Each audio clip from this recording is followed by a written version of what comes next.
Yes, we are back again on Tuti Jojo TV.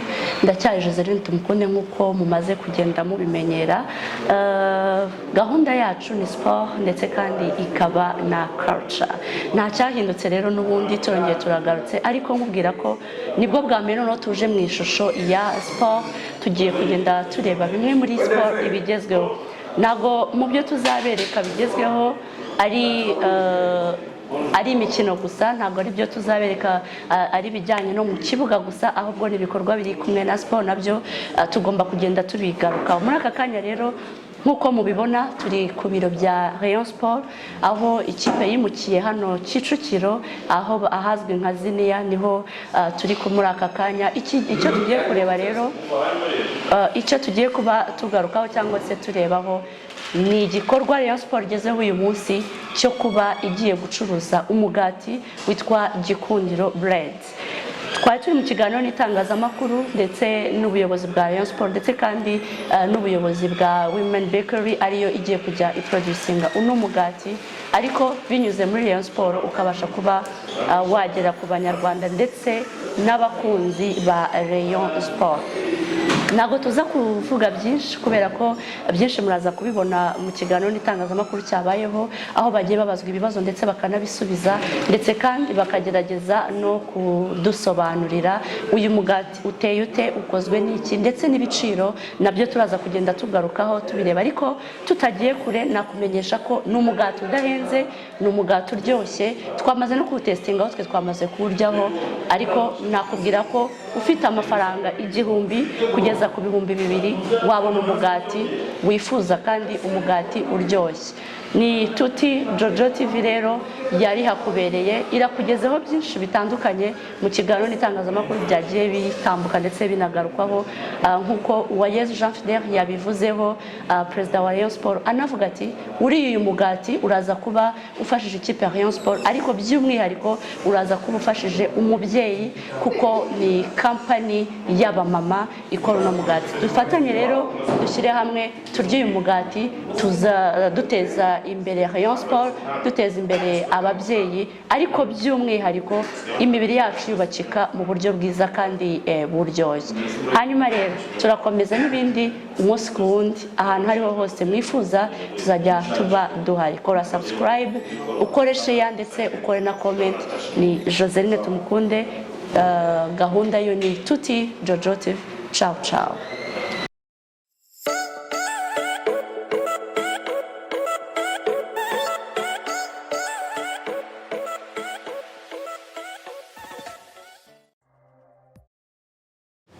Ikaze muri uyu mwanya tugiye gukora ikiganiro n'itangazamakuru. Uko mubimenyereye mu muryango wa Rayon Sport tugira byinshi tubamurikira mu itangazamakuru, ntabwo dufasha kumurikira abanyarwanda aho bari hirya no hino mu gihugu no hanze yacyo. Turabashimiye byimaze kuba ari maze abavandimwe banyu mu gitondo nk'iki kuba muri hano. Tugiye kuganira n'abayobozi mu nzego zitandukanye. Dufite perezida wa Rayon Sport Uwayezu Avuga, dufite umunyamabanga wa Rayon Sport Patrick namenye tujye kuganiraho, tukagira n'uhagarariye Women Bakery akaba nawe afite ibibazo neza muri iki kiganiro. Tuhaye ikaze rero muri iki kiganiro aho tugiye kuganira cyane cyane ku mishinga y'iterambere, imishinga ishobora kubyara ibikorwa by'ubucuruzi mu kipe ya Rayon Sport.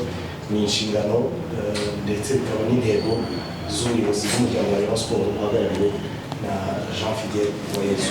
Niyo mpamvu tubahaye ikaze rero. Mbere na mbere ikitugenza icyo tugiye kubanza gukora, nuko mubibona hano imbere hari umugati uriho ibirango bya Rayon Sport. Rayon Sport usanzwe umuswe nk'umuryango ufite ikipe y'umupira w'amaguru, ariko twatangiye gukora imishinga ishobora kugiramo n'ibindi bikorwa.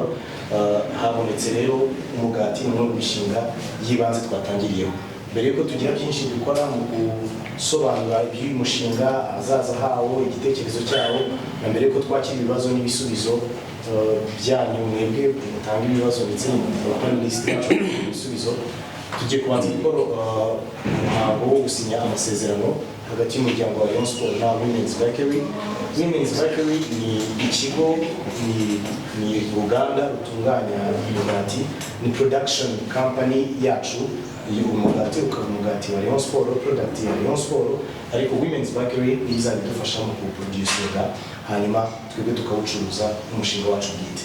Tugiye rero kwakira uyihagarariye ndetse kandi na perezida wa Rayon Sport babanze mbere na mbere basinye amasezerano y'ubufatanye, hanyuma ibindi byose bikurikiye nyuma yaho. Murakaza neza.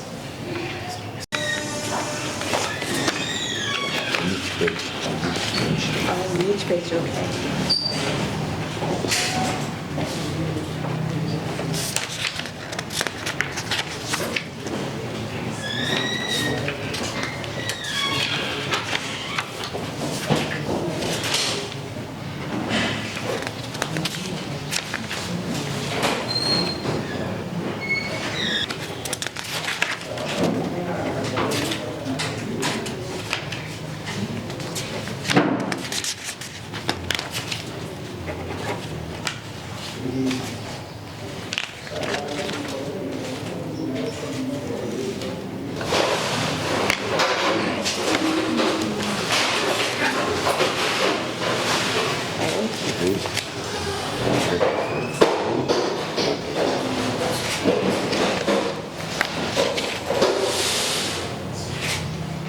Murakoze cyane abayobozi bacu haba UWAYEZU ndetse na Inyunganizi Director General w'ikigo cya Women's Bakery azaga gufasha muri production uko twari mbere na mbere yuko kwakira ibibazo reka tubanze twakire perezida wa Rayon Sport UWAYEZU agiye kutubwira muri make umushinga igitekerezo cyaje gite bizaza gufasha iki kipe ya Rayon Sport n'umuryango wayo muri rusange. Reka tubanze twakire perezida wa UWAYEZU. Murakoze, nagira ngo mbanze mbasuhuze, mbashimire nk'abanyamakuru, itangazamakuru bitandukanye, nshimire Women Bakery nk'umuryango cyangwa se nka kampani tugiye gukorana. Mbashimire ko mudahwema gufatanya na Rayon Sport kugeza ku bayikunda amakuru yabo. Nk'uko mpora mbibabwira, nkunze kwibabwira, Rayon Sport ni umuryango munini mugari ufite ikipe enye, ebyiri mu cyiciro cya mbere, abadamu n'abategarugori ndetse n'abagabo, ukagira n'amakipe abiri twakwita y'ingimbi mu Kinyarwanda. Ntabwo rero Rayon Sport yabaho idashakishije ubundi buryo bwo kubaho. Amakipe arahenda, isaba amafaranga menshi, cyane cyane nka Rayon Sport, ikipe ibiharanira ibikombe, ibiharanira gusohoka, ibiharanira kubaho, ifite abakozi, ifite abakinnyi, igomba gushaka ubushobozi. Muzi ko ari amakipe muri iki gihugu yicara leta ikayihereza amafaranga mu ntoki ikagenda igakora. Kese uko bimeze, tugomba kuyashakisha. Ikipe niyo bayikunda, ntabwo rero twakora tudashakishije uburyo bwo gushaka amafaranga. Ibyo kera twumvaga ngo ikipe ni iya perezida, ngo umukire naka, ibyo ntabwo ari byo, ntibinashoboka. Nta mukire watunga Rayon Sport ihemba miliyoni 50 ku kwezi, ntibishoboka. Aho niho rero twicaye nk'ubuyobozi dutekereza n'iki cyakorwa. Andi makipe abaho gute? Ntabwo ari intega amaboko ngo batuzanire ngo kuri budget ya leta cyangwa ya ministeri imushyireho amafaranga y'ikipe ni ntayo. You have to sit and think and work. Niba dushaka ko Rayon Sport ibaho, niba twifuza ko twubaka Rayon Sport tuzaraga abana banyu, twe turi hano aka kanya tugomba kwitekerereza. Ni nayo mpamvu rero twicaye mu dukora iki. Yes, abayikunda hari icyo bashyiramo, muzi ko igizwe na fan clubs, aribo abanyamuryango bayo, hari icyo batanga ariko ntibihagije. Byadusabaga kwicara tugatekereza byagutse, dushaka abafatanyabikorwa. Niyo mpamvu akenshi duhura turimo dusinya amasezerano. Ibyo navugaga mu buryo bwa rusange.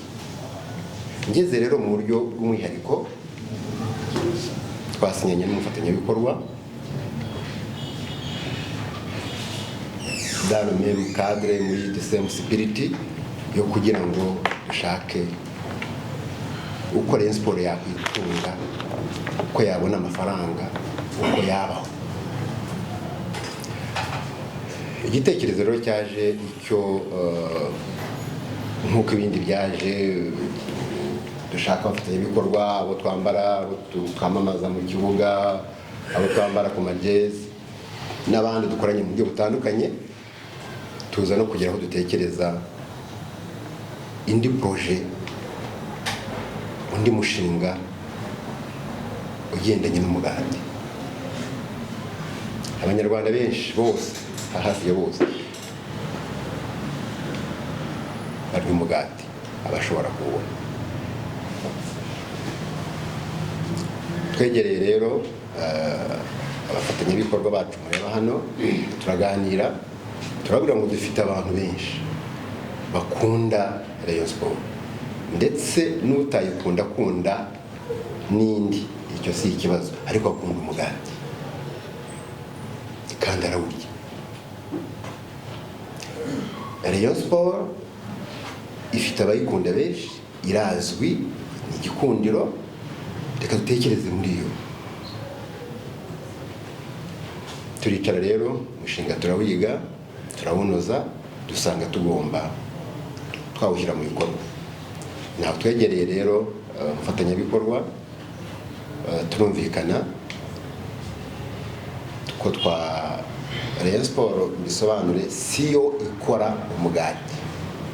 Ibyo byumvikana, tuba ntabwo turi muri football, turi muri, ariko abafatanyabikorwa, iyo mpamvu twasinye amasezerano, nibo bakora umugati, kuko nibo bawufitemo ubumenyi. Tukaganira kureba uko wanozwa, ugakundwa kurushaho, tugatanga ibitekerezo, noneho twebwe tukawamamaza, tukawucuruza, kuko dufite abenshi badukunda.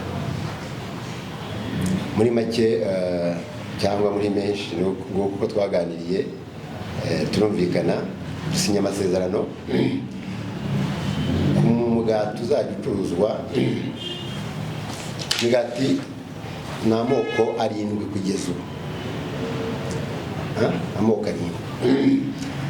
Hari igikundiro white salt bread, hari igikundiro brown salt bread, hari igikundiro plain vein bread, hari igikundiro family milk bread, hari igikundiro brown bread, igikundiro plain sandwich bread, hari igikundiro baguette bread.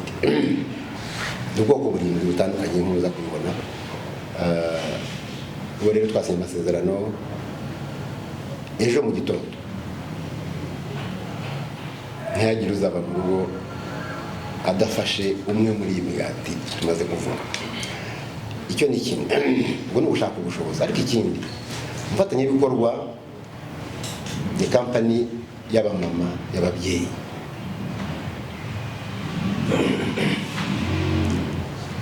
Bashaka kwishakamo ubushobozi.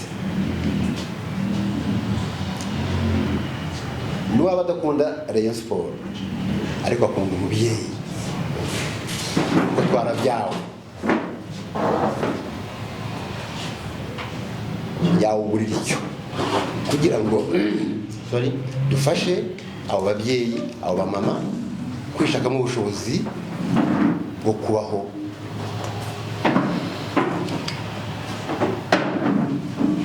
no guhangana n'ubuzima bwo kuri iyi si. Harimo ibintu bibiri inyamakuru muze no kubisobanura. Turi muri siporo, yes. Turi mu bucuruzi, yes. Turashaka amafaranga, yes. Ariko harimo n'umutima wa kimuntu, gufasha abamama, abamama bacu, bashiki bacu, kwishaka mu bucuruzi. Iyo ni Rayon Sport. iyo ni Rayon Sport twifuza ko iba nk'icyo igira konotasiyo iteye ityo, gufasha, kubaho, kubiba urukundo, gukora siporo ariko tunaga n'ibikorwa byiza bifasha kimwe muntu, bifasha umunyarwanda. Dutangire ku munyarwandakazi, ku babyeyi bacu. Iyi ni Rayon Sport twifuza, duharanira nk'umuryango mugari. Mubona dukora umuganda, dusura ibitaro, dusura abana mu mashuri, dusura tugakina football. C'est ça, kubiba urukundo, semera mu kubiba urukundo no kuba umuryango mugari ubereye, ukunda ubereye igihugu cyacu. Nibyo nagira ngo mbabwire, ibindi ndaza kugenda mbisubiza, ariko ngiyo filozofi ya Rayon Sport. Nkaba rero nshimira umufatanyabikorwa wacu, aha tuzakuramo ibizadufasha, kuko bazacuruza umugati, hari uko tumvikanye, yenda muraza kugisubiza mutarakimbaza. Sinza kuvuga pourcentage, bazakora umugati tuwucuruza, hari pourcentage tuzafataho izadufasha na bizabafasha. Ngicyo icyo nagira mu babwire. Icyangombwa ni iki, nuko turimo dushaka sustainability ya financier ya Rayon Sport. N'ejo muzumva twasinye n'abandi, dushaka amafaranga, dukeneye abakinnyi beza, dukeneye guhemba abakozi neza, dukeneye kwiyubakira inzu, dukeneye. Ibyo rero ibyo turimo ngo kubaka Rayon Sport. Murakoze.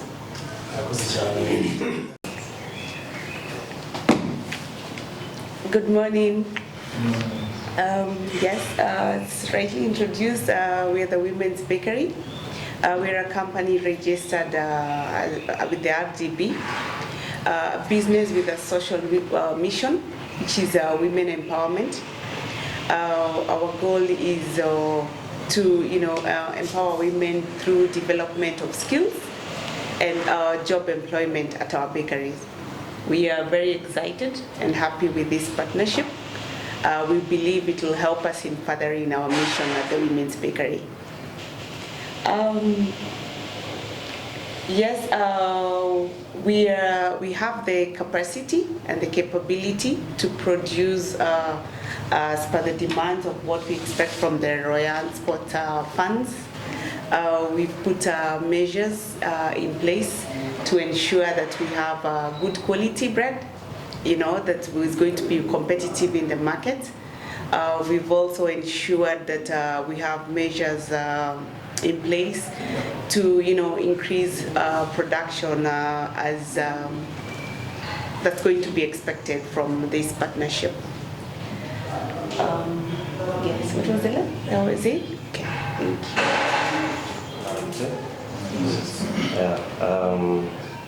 Nk'uko umuyobozi yabivuze ndetse n'umuyobozi wa The Women's Bakery. The Women's Bakery icyo bazakora ni gukora production, ni production partner bacu. Then umugati wo ni product ya Rayon Sport. Kibanza cyumvikana gisobanuke neza. Icyo dukora rero ni ugukangurira abantu bose basanzwe baba muri distribution y'imigati ko ibu no gucuruza. Uwo ari we wese warusanzwe distributing umugati yemerewe kuba yaza agakorana na Rayon Sport, kuko ni umugati ukenewe ku isoko. Ngo gutangirana n'ejo mu gitondo imigati zabiri ku isoko ku ruganda rwa The Women's Bakery Gisimenti. Hari nimero tuza gutanga guha abantu uwifuza ku distributinga imigati arahamagara aze arangure. Nkuko bimeze dufite igiciro cyo kurangura cyo ku ruganda, tuza guheraho abantu baza gukora distribution, noneho tukagira n'igiciro tuzacuruza umugati ku isoko. So no kuvuga ngo aho hagati y'igiciro cy'uruganda n'igiciro cy'isoko harimo inyungu ya buri muntu wese uzakora distribution. Urumva rero ni n'amahirwe yo gutanga akazi ku banyarwanda batandukanye. Ubwo uwifuza wese rero gukora distribution y'umugati wa Gikundiro ahawe ikaze gutangira na ejo mu gitondo rwose kuri The Women's Bakery bari tayari, tuzaba tuhafite imigati ihagije. Turifuza ko bayidistributinga mu gihugu hose aho ari umunyarwanda, kandi ku ikubitiro turatangirira muri Kigali, ariko turifuza kugera ahantu hose hatandukanye mu gihugu. Ubwo rero uko isoko rigenda ridusaba niko tuzagenda twongera ubushobozi, nk'uko umuyobozi wa The Women's Bakery yabivuze. Bafite ubushobozi, twaganiriye nabo, twabanje kweshoringa ko ubushobozi bwose busabwa ku isoko dushobora guhaza isoko. Ubwo rero ndumva ari ibintu bisobanutse. Wifuza wese gukora distribution, nabo bantu bari basanzwe badistributing umugati bawugurisha hirya no hino, bemerewe kuba bakorana na Rayon Sport gutangirana no ku munsi w'ejo. Ndumva murakoze. Nk'uko nabigarutseho, hari igiciro cy'uruganda kuri buri bwoko bw'umugati dufite hano muri aya moko 7. Tukagira n'igiciro cya final consumer, cyangwa se umuntu azaguriraho kuri supermarket cyangwa se iduka cyangwa ahantu hose. Ibi biciro rero turaza kubitangaza ku mbuga nkoranyambaga zacu ku buryo biza gutuma abantu umukiriya atabangana, kuko ntabwo twifuza ko umukunzi wa Rayon Sport yishyuzwa amafaranga menshi cyane y'umurengera. Igihari cyo nuko tujya kugenda iki giciro twarebye ibintu bigiye bitandukanye. Turareba umuntu uzadistributinga afitemo iyihe margin cyangwa se inyungu ye, azashora iki, azunguka iki, ibyo byose tubirebaho. Tureba the women's investment ya The Women's Bakery, tureba na investment ya Rayon Sport mu gucuruza ndetse no kwamamaza uyu mugati. So ibyo biciro rero turaza kubigira open ku buryo bitaza gutuma umuntu abiprofitiramo ngo abe yakwishyuza abantu amafaranga menshi. Si nabyo turifuza ko ibiciro by'imigati urebye bijya kuba bimwe, natwe nicyo twagendeye igiciro. Ntabwo twifuza ko umugati wacu uba wishyuzwa amafaranga menshi ku isoko. Turifuza ko ahubwo mu giciro gisanzwe abantu bose barebwa no kuba umugati wagera ku mukunzi wa Rayon Sport, buri wese aba afitemo margin yiwe ariko bitabangamiye final consumer yose. Ndumva ari ibyo ntabwo ibiciro turaza kubitangaza kuri social media ku buryo biba open, n'umukiriya ajya ku isoko azi icyo agiye kugura n'amafaranga yishyura. Ikibazo cya kabiri, igihe amasezerano azamara, twasinye umwaka umwe, ushobora kwiyongera bitewe n'impande zombi uko zizumvikana. Ngo ni umwaka umwe, hanyuma ariko ushobora kwiyongera bitewe n'imikoranire n'inyungu ku mpande zombi, kuko amasezerano ni win-win situation. Hanyuma control ya production wakibajije ngira ngo ni Saddam. Rayon Sport izagira abakozi bazakorera muri uru ruganda, bamenye imigati yakozwe, bamenye n'iyagiye ku isoko. Abakozi bahari buri munsi kugira ngo dukorane mu mucyo. Ubu rero birasobanura ko hari abakozi ba Rayon Sport bazakorera mu ruganda, cyane cyane byerekeranye na control wavugaga. Imigati yakozwe n'ingahe, hasohotse ingahe yagiye ku isoko, gutyo buri munsi. Hanyuma production yacu kugeza ubu igitekerezo dufite nicyo gukorana, kuko nibo bafite ubumenyi, nibo babizi. Twebwe turi concentré cyane muri football n'ibindi, ntabwo turatekereza ko twakwishyiriraho uruganda. Kugeza ubu ikiriho ni gukorana n'abafatanyabikorwa bacu, kuko bafitemo ubumenyi, kuko si ibyo kwihutira, si nayo field yacu. Ibyo yenda byazaza kera cyangwa se, ariko kugeza ubu turacyakorana n'abifitemo ubumenyi n'abafatanyabikorwa bacu. Murakoze. Nitwa Joseline Tumukunde. Ikibazo cyane nanjye kijyanye n'uburyo bwo kwamamaza. Mwavuze ko muzabafasha mu buryo bwo kwamamaza, ariko ntabwo mwigeze mutugaragariza inzira muzakoresha mwamamaza, either niba ari kuba mwabigaragaza ku bibuga cyangwa se ku myambaro. Mwatubwiye ko mufite ama equipe menshi, inzira imwe muzakoresha mu buryo bwo kwamamaza uyu mugati ndetse na kampani yo gukora ni iyihe, kugira ngo n'abanyarwanda baze kurushaho kumenya ibyo ari byo? Tuzakoresha uburyo bwinshi butandukanye, harimo gukoresha uburyo dusanganywe nka Rayon Sport, imbuga nkoranyambaga zacu, Twitter, Facebook, Instagram, YouTube channel, ariko turateganya no kwamamaza mu buryo bwagutse dukoresheje abakinnyi bacu, dukoresheje ama equipe yacu kuri stade. Ubwo uburyo bwose tuzakoresha mu buryo bwo kwamamaza, ndetse turanashimira ko n'itangazamakuru murimo mubigiramo uruhare. Dutangiranye n'uyu munsi uri buze kubimenyekanisha ko hari umugati wa Rayon Sport, ndetse hari n'uburyo dutekereza ko uko tuzagenda twaguka dushobora no kwegera n'itangazamakuru tugakorana kugira ngo abanyarwanda bamenye umugati wa Rayon Sport. So numva ari ibyo. Ikijyanye no gucuruza, selling point kuri stade izajya bihari mu gihe twakiriye imikino, uburyo umukunzi wa Rayon Sport wifuza kugura umugati ashobora kugura. So tuzabikora tubimenyesha abantu, ariko kuri buri match za Rayon Sport, duhereye kuri match tuzakira ku wa gatatu ya Muhazi, imigati izajya bihari ku buryo nyuma ya match umukunzi wa Rayon Sport ashobora gutahana umugati. Kimwe n'ahandi ama supermarket turifuza ko distribution umugati ugera ku bakunzi ahashoboka hose, tukawegereza abakunzi ba Rayon Sport. Niyo mpamvu turimo duhamagarira abantu kuza gukora distribution ku buryo kuri boutique yo muri quartier aho umukunzi wa Rayon Sport wese atuye ashobora kubona umugati mu buryo bworoheye.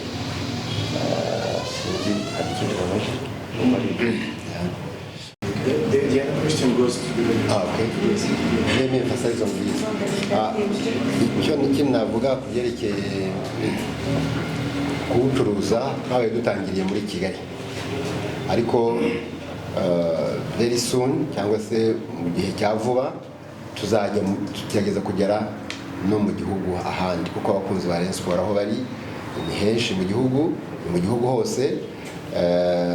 Kivuga ngo nabo bihangane batibaza batese bizaguma muri Kigali gusa, oya, batekereza no kujya mu gihugu hagati, mu ntara zindi hari umukunzi hose wa Rayon Sport, tukazahageza Gikundiro bread, umugati wa Rayon Sport.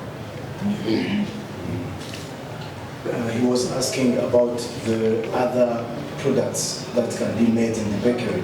If you can think of, putting them in, instead of having only these 7 types, but other products from the bakery, cakes, and others. Yeah. Well, thanks. That certainly will be under consideration.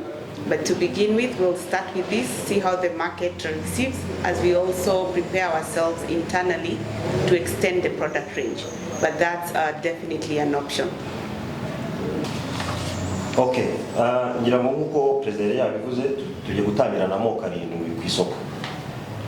Gikundiro white salt bread, igiciro cy'uruganda ni 1300 ku isoko, umuntu azajya kugura icyatanu. Gikundiro brown salt bread, igiciro ni 3 ku ruganda, ku isoko ni 1500. Gikundiro pain vin bread ni 5 ku isoko ni 4. Gikundiro family meal bread, ku ruganda ni 1800, ku isoko ni 2000. Gikundiro family brown bread, 7 ku ruganda 1900 ku isoko.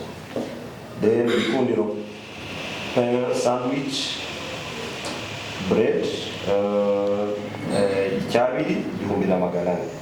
Gikundiro baguette bread, amafaranga 800 ku isoko ni 1000.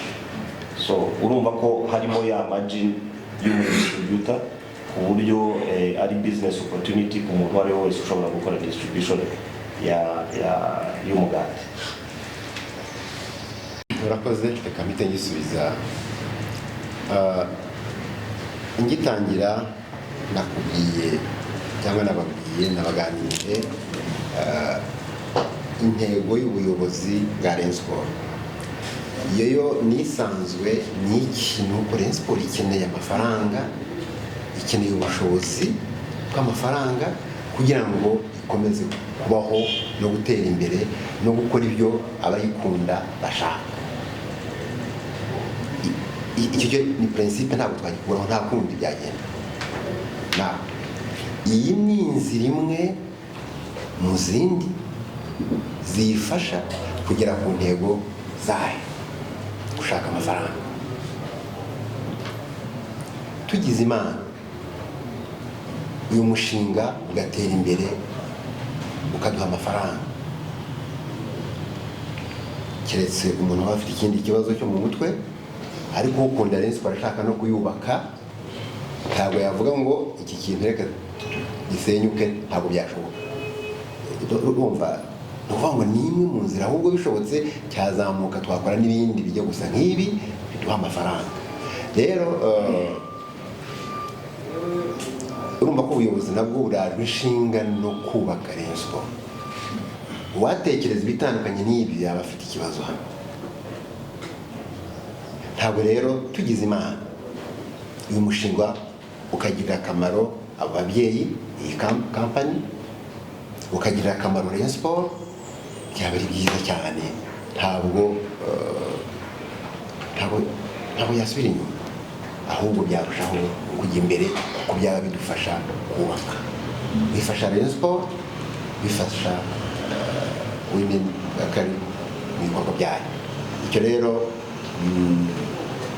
ari ubuyobozi buzadusimbura, ari abandi, ndumva ko ni umushinga wo gushyigikira igihe cyose, n'undi wese yawushyigikira kuko ni igikorwa cyubaka, kiba giteza imbere umuryango wa Rayon Sports, ukorwa n'abantu benshi. Perezida mugifite mikrofone iri akajisho kuri social media by'umwihariko kuri YouTube ya Rayon Sports, hari ibibazo bitandukanye abantu bafite. Hari uwabajije niba hatari umushinga Rayon Sports yaba ifite wo gukora noneho ahantu abantu bakwicara bagasangira iyo kawa, bagasangira umugati, byo mu bitekerezo iki? Urakoze. Ubuyobozi bwa Rayon Sports na komite ntiduhema gutekereza, tuba dutekereza, ndetse icyo umuvandimwe abajije nacyo turagitekereza. Turatekereza kuza gukora ahantu, twari twatangiye gutekereza ahantu bakwicara bakaganira, bakwita ahantu club ya Rayon Sports, abantu bashobora guhurira mbere yo kujya ku mupira, nyuma yo kujya kuva ku mupira, muri weekend abakunzi ba Rayon Sports bahura bagafata icyo kunywa n'icyo gufungura. Icyo rero turimo turakinoza, haba abafata bagasembuye, haba abafata kofi cyangwa umugati. Iyo ni project turimo dutekereza, turimo tunoza. Kubera iki? Ibyo icyambere byongera urukundo mu bantu, ari intego ya Rayon Sports. Abantu bakajya hamwe, abantu bagakundana, abantu bakinjoyinga nk'uko mubivuga. Sport, kwidagadura ni ikintu abantu bashyira imbere. Icyo ni kimwe. Cya kabiri, tugakuramo amafaranga atuma duhemba abakozi, tugura abakinnyi, dukora n'indi mishinga yindi ya Rayon Sports. Icyo rero turimo turagitekereza, turimo turakinoza, turimo turareba ibishoboka, turimo turatekereza. Hari stade leta irimo yubaka izakira abantu benshi, turimo turareba location aho twabishyira n'ibindi, ariko umushinga uriho. And lastly, there is someone called Innocent Mugabo on YouTube. He asked about the ingredients. What do you use to produce these breads? Okay, thanks. We use standard baking ingredients. This is wheat flour, milk. We have eggs. Some have bread, some don't have eggs. The ingredients will be properly indicated in each pack of bread, so they can always refer to that. Yes. Murakoze cyane mu kugisubiza avuze ko hakoreshwa ingredients zitandukanye cyangwa se ibikoresho bitandukanye kugira ngo haboneke imigati ngiyi harimo amagi, amata n'ibindi na cereale atandukanye kandi binanditseho kuri buri mugati ku buryo umuntu ubyifuza ashobora kubireba. Hanyuma rero perezida agiye kudusoreza hari cyangwa Patrick mbere yo gusoza nagira ngo ntange nimero ku muntu uwo ari we wese wifuza gukora distribution y'umugati. Nimero yacu ya Rayon Sport ni 0786 85 91 95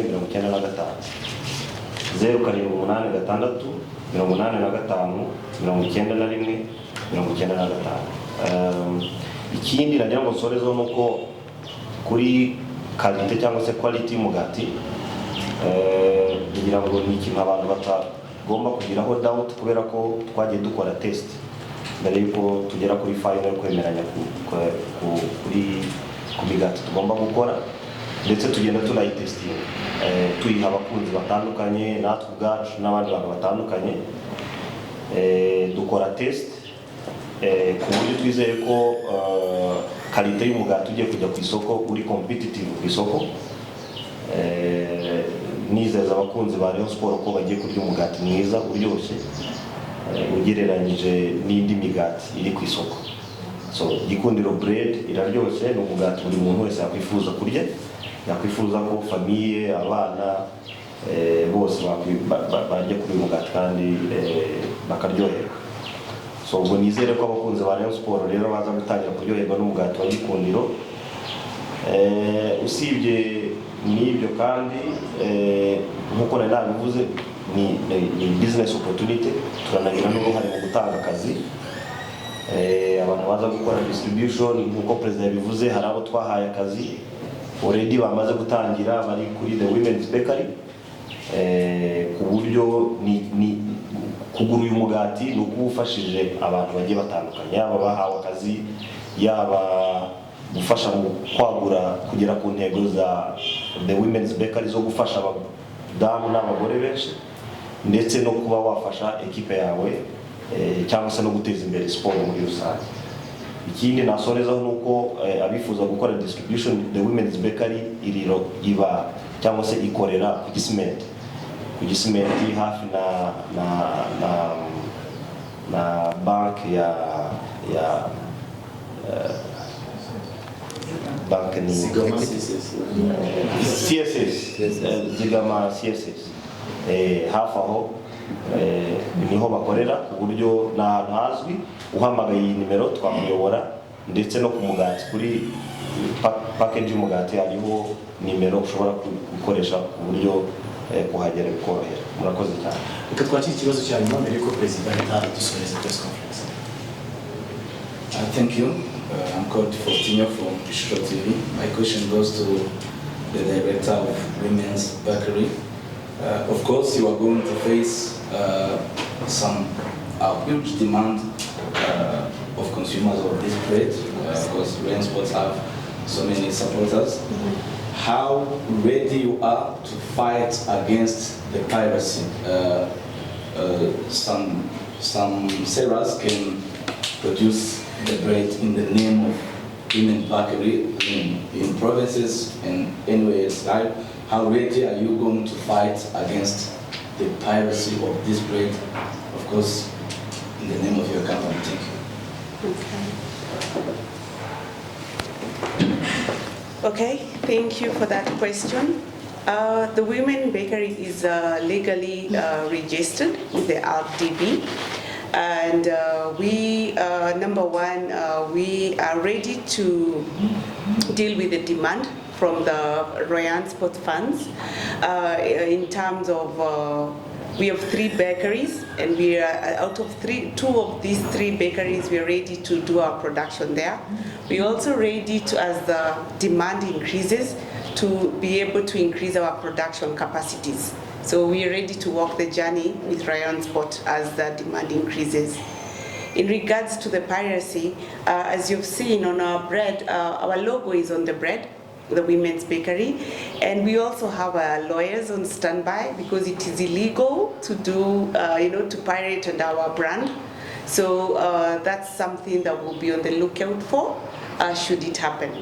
But we are hoping that that doesn't happen, but should it happen, our logo is clearly on the packaging, and also we've got our legal team on standby because I believe that's illegal in the country. Thank you. Nakoze ubwo perezida wa Ibyiza. Murakoze, nagira ngo manze nshimire Madame Pauline kuba baremeye ko dufatanya tugakora uyu mushinga. Nshimire abayobozi batandukanye, Patrick, SG nabo bakorana kuba baranogeje uyu mushinga. Ibyo biri muri mu murongo wo kubaka Rayon Sport.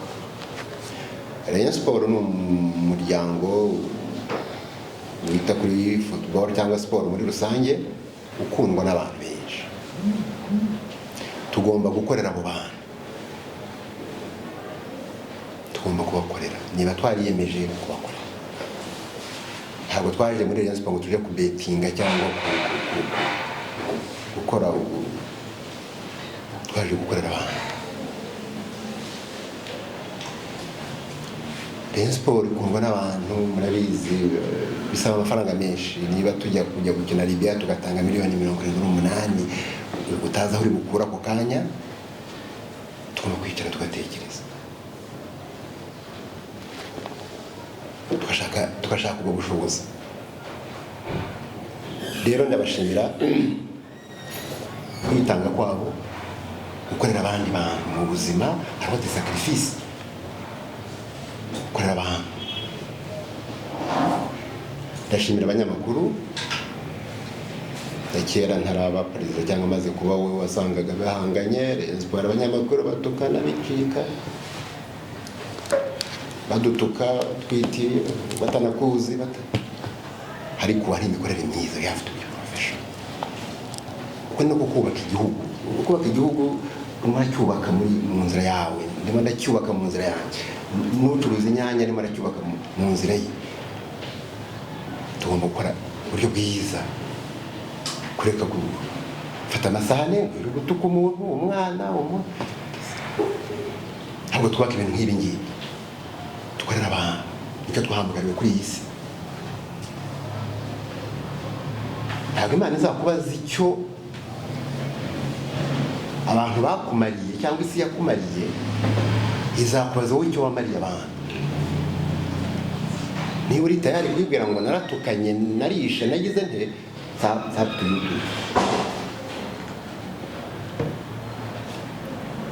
ndabashimira abanyamakuru ubwitange bwanyu, ijwi rya rubanda, kubaka Rayon Sport n'umuryango ukomeye. Sinzi niba tujya tuwutekereza, twagombye twese kuwushyigikira. Niwo mvugira, hari n'indi miryango yindi twagombye gushyigikira. Twagombye kubiba icyiza, kubiba amahoro. Kuza muri Rayon Sport nze gushaka ibyubahiro, ngo nitwa perezida, gushaka kubetinga, kwibutufa.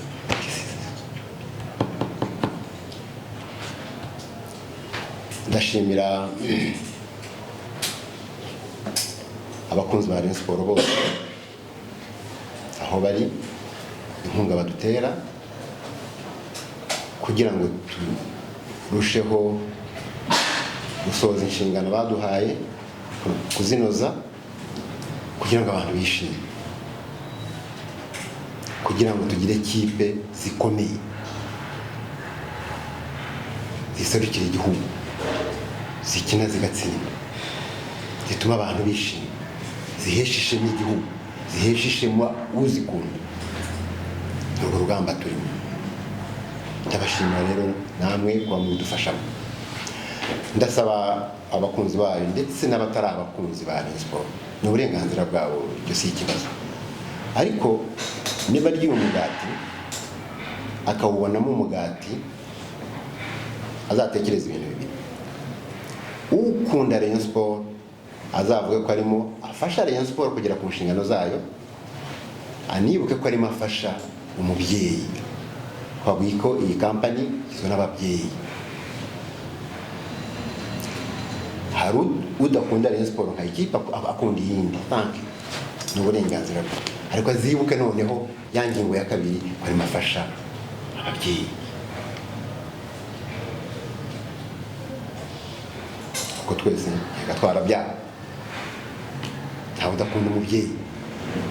Ibisobanura ko uyu mugati ikiremwa muntu cyose kizawurya kizawugura. Aba ndabashimira rero. Ejo mbere yuko abana bajya ku ishuri bazabwira mama igikundiro bread. Aba mama nibajya mu alimentation waba ukunda Rayon Sport ayikunda igikundiro bread, wibuke kuri mufasha ababyeyi nkawe. Hasigaye ndabashimira kuba mwitabiriye bya leta by'abikorera. Ni byiza, turimo tubaka kandi tuzafatanya kubaka. Rayon Sport yiyemeje gukorana namwe kugira ngo duteze imbere football, duteze imbere imikino, duteze imbere amahoro, duteze imbere urukundo, twubaka igihugu cyacu. Ndabashimiye rero. Twabatindiye gutangira, saba imbabazi, twari tukinoza, ntabwo bizakomera kuko sinifuza ko dutesha abantu umwanya. So mwakoze rero, nani bamugisha